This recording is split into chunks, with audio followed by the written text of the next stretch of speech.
Halo semuanya, halo teman-teman semua dan ibu bapak guru yang lagi nonton video ini. Jadi di video ini, sekarang saya mau wawancara nih sama Castella yang profesinya untuk saat ini sedang bekerja sebagai graphic designer.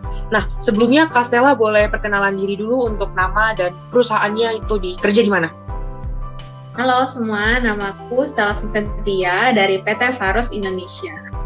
Oke, jadi untuk Castella ini di Faros ini kerjanya posisinya sebagai apa nih Kak, jabatan atau pekerjaannya? Aku staf periklanan kreatif, bagian desain grafis. Oke, untuk uraian atau tugas-tugas pokok sebagai desainer grafis di Faros ini tuh ngapain aja sih Kak? Jadi di periklanan kreatif itu dibagi beberapa bagian. Pertama ada desain grafis, ada motion graphic, ada 3D modeling, ada juga buat film. Itu iklan gitu. Oke. Iklan TV, tahu kan? Oke. Terus kalau untuk persyaratan nih atau pendidikan atau latihannya untuk sampai ke tahap itu atau untuk bisa mencapai posisi pekerjaan itu tuh apa aja sih Kak? Tahapannya atau persyaratannya? Iya, benar. Itu cuma harus lulus S1. Okay. S1 bagian graphic design atau animasi atau perfilman, sinematografi. Oke. Jadi untuk kalau skill-skill khususnya nih, kira-kira yang bisa jadi poin plus untuk sampai bisa dapat pekerjaan itu tuh apa sih Kak? Biasanya syaratnya itu harus bisa Adobe Illustrator, enggak sih, Adobe Premiere juga, Adobe After Effects. Pokoknya semua Adobe. Oke. Harus bisa. Terus, oke. Berarti kayak Photoshop gitu juga harus bisa ya Kak? Iya, harus bisa. Terus untuk syarat-syarat nih, kalau kemampuan jasmani kan yang pasti sehat secara fisik dan lain-lain nih. Kalau menurut Kakak sendiri nih, untuk bekerja di lapangan atau bidang ini nih, dari segi psikis dan jasmani harus gimana nih Kak? Kalau menurut aku ya, staff atau pegawai itu harus bisa bekerja dengan cepat, multitasking juga harus bisa, memiliki ide kreatif yang up to date harus, terus memiliki kemampuan komunikasi yang baik, juga bisa bekerja dalam tim. Yang pasti harus tahan tekanan. Oh ya, oke. Terus kalau untuk kondisi lingkungan pekerjaannya nih Kak, gimana Kak? Sama bekerja sebagai graphic design di periklanan kreatif ini?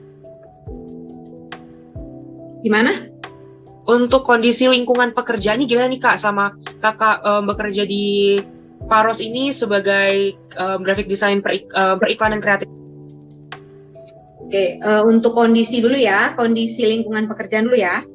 Jadi Faros Group itu kan memang basicnya farmasi kan, jadi formal. Jadi semua didasari lingkungannya formal gitu. Untuk komunikasi secara pegawai aja itu harus ngomong Pak, Bu gitu. Even dia harus di bawah kita, tapi kita tetap harus bilang Pak atau Bu gitu. Itu harus gitu. Terus untuk lagi ya, untuk cara kita bekerja gitu. Sebenarnya beda karena kita posisi kantornya itu di luar head office gitu. Jadi untuk kita bekerja lebih enjoy sih sebenarnya di luar. Kenapa? Karena kita bebas untuk mengerjakan semuanya dengan berbagai metode. Misalnya mau sambil dengerin musik boleh gitu, gak ada yang larang gitu. Dan semua tim itu saling support gitu dan saling menghargai sih. Jadinya nggak ada yang jangan dengerin musik dong gitu, nggak ada. Jadi saling support aja gitu dan nyaman sih. Berarti untuk kondisi sama lingkungannya cenderung lebih enjoy ya, soalnya nggak bergabung di head office-nya itu. Oke, kalau misalnya kesempatan promosi atau kenaikan jabatannya itu ada nggak sih Kak? Kalau di kantor aku sih honestly susah. Berarti kalau misalnya dapat promosi gitu tuh kira-kira persyaratannya apa sih, atau gimana sih caranya biar bisa dapat promosi kalau misalnya menurut sudut pandang Kakak? Kalau untuk bisa jadi head atau kepala dari desain itu, kamu harus bisa menguasai dari bidang kamu komunikasi dengan klien, itu kamu harus bisa. Dimana kamu meyakinkan klien, oh ini desain dari tim saya, dan klien suka gitu. Gitu. Terus untuk design skill kamu harus bisa semuanya. Nggak cuma di satu bidang desain grafis, kamu harus bisa di motion graphic, kamu harus bisa, kamu di perfilman kamu harus bisa, kayak gitu. Itu jadi head untuk seluruh bagian gitu. Oke, berarti intinya harus bisa mencakupi semua skillnya itulah supaya bisa dapat atau mencapai jabatan itu ya. Betul. Kalau misalnya prospek kerjanya sendiri nih Kak, kalau misalnya dari jadi graphic designer tuh, menurut Kakak prospek kerjanya apa aja sih Kak selain jadi graphic designer itu sendiri? Prospek, nih aku agak bingung di bagian ini ya. Tapi selama ini aku kerja, semua yang kita pelajarin itu, semua yang atasan kasih ke kita, jobnya, kita harus bisa ngerjain. Even kamu nggak bisa, itu kamu harus cari terus. Misalnya kamu bisa tanya ke senior, kamu bisa misalnya YouTube gitu. Nah itu kamu harus bisa pokoknya semuanya. Nah, dari situ kamu bisa mengupgrade diri kamu dong, ya kan? Ya. Nah, setelah kamu dapat itu semua, prospek ke depannya pasti kamu dinilai, oh ini udah rampung nih skillnya gitu. Nah, dan untuk pindah-pindah ke perusahaan lainnya, pasti kamu dilihat, kamu bakal tes dong, skill yang mana yang kamu punya gitu. Nah, kalau di perusahaan aku, kamu belajar semuanya gitu.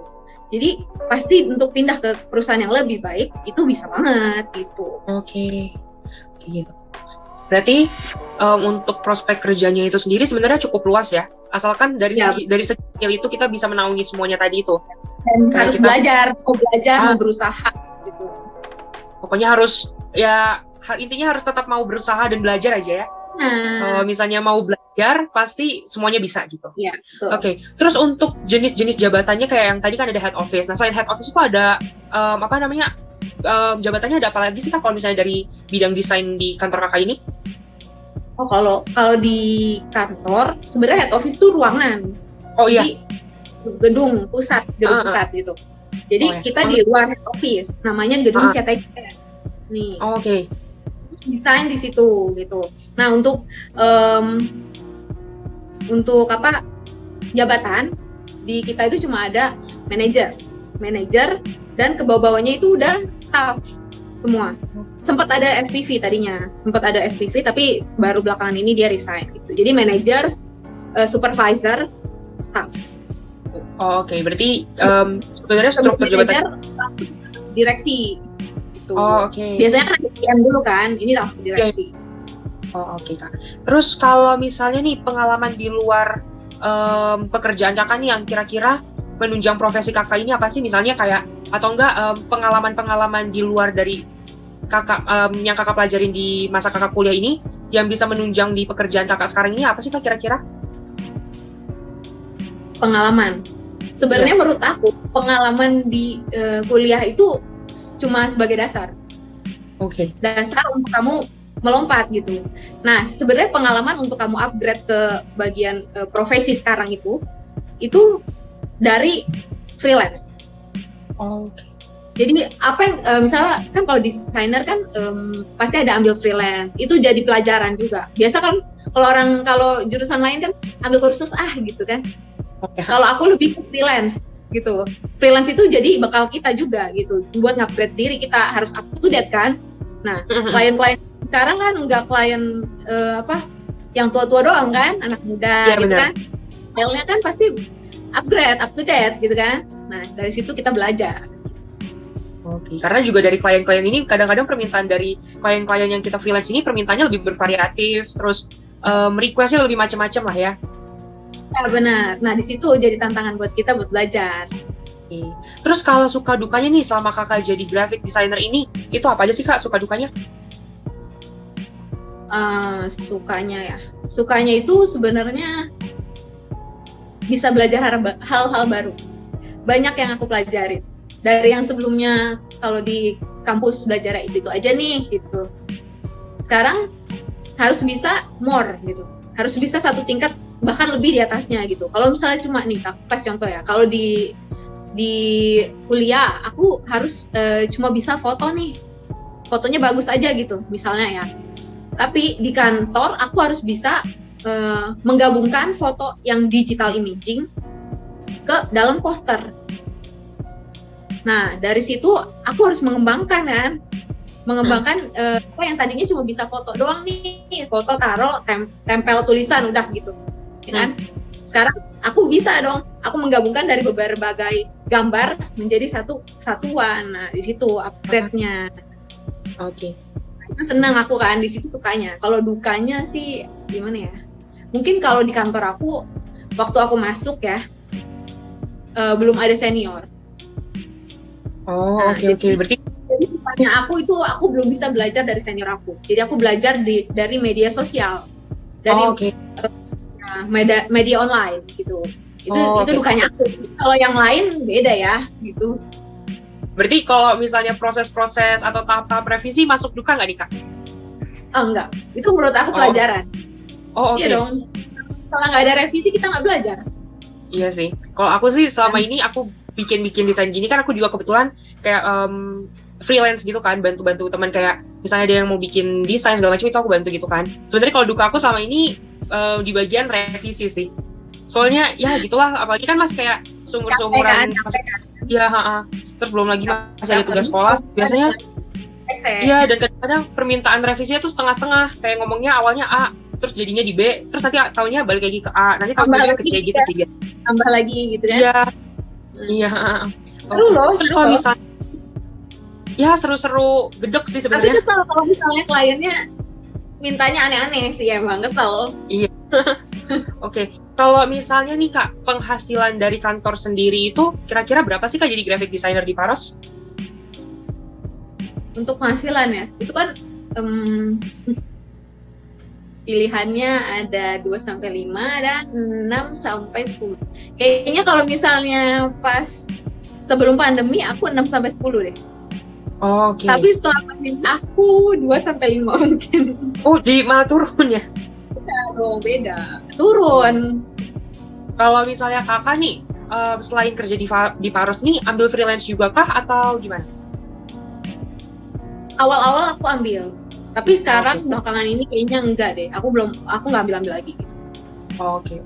Kalau misalnya freelance-nya itu sendiri biasanya range-nya tuh berapa sih Kak? Sama cara Kakak nentuin harga nih. Kalau freelance kan biasanya bervariatif kan? Itu biasanya cara nentuinnya Kakak tuh gimana, sama range-nya berapa kira-kira bisa? Cara nentuinnya tergantung tingkat kesulitan. Oh, oke. Aku nggak ada budget kayak misalnya misalnya desain poster harganya segini nih gitu. Nggak gitu.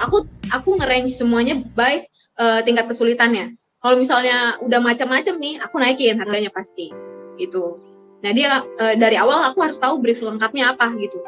Job misalnya kamu minta apa, aku harus tahu dulu gitu sebelum aku kerjain gitu. Dari situ aku baru bisa gitu. Oke. Kalau range-nya berapa nih Kak kalau misalnya freelance biasanya Kakak? Dari yang paling mudah sampai ke paling sulit, sama yang sedang gitu. Range-nya ya. Aku nggak enak ngomongnya. Kalau misalnya yang gampang-gampang, mungkin aku kasih 500. Oke. Kalau yang paling sulit nih, sejauh ini yang paling sulit Kakak kerjain itu berapa Kak biasanya? Paling sulit? Hampir 10 lah. Oh, oke. Kebelakangan ini ya. Oke. Berarti kalau yang paling sulit itu biasanya Kakak kerjain tuh model desain kayak gimana? Atau video kah, apa poster kah, atau desain apakah gitu? Biasanya branding company gitu. Oke. Berarti branding company itu misalnya tuh kayak apa sih Kak modelannya? Mungkin ada teman-teman yang belum tahu juga branding company itu kayak gimana? Branding company itu dia bikin logo company. Ya, terus dijelasin, kamu harus jelasin tuh logo basicnya apa, dari mana, filosofinya apa kayak gitu. Terus nyambung dari visi misinya apa kayak gitu. Terus pokoknya bikin satu buku itu khusus company-nya dia gitu. Oke. Oh, oke. Kalau gitu, udah sih itu aja yang pengen aku tanyain ini seputar graphic designer. Dan apalagi ini dapat info-info tambahan nih tentang periklanan kreatif juga. Terus tentang freelance jadi graphic designer itu kayak gimana segala macam. Kalau gitu sampai sini aja Kak videonya wawancaranya. Terima kasih Kak. Thank you, semangat semuanya.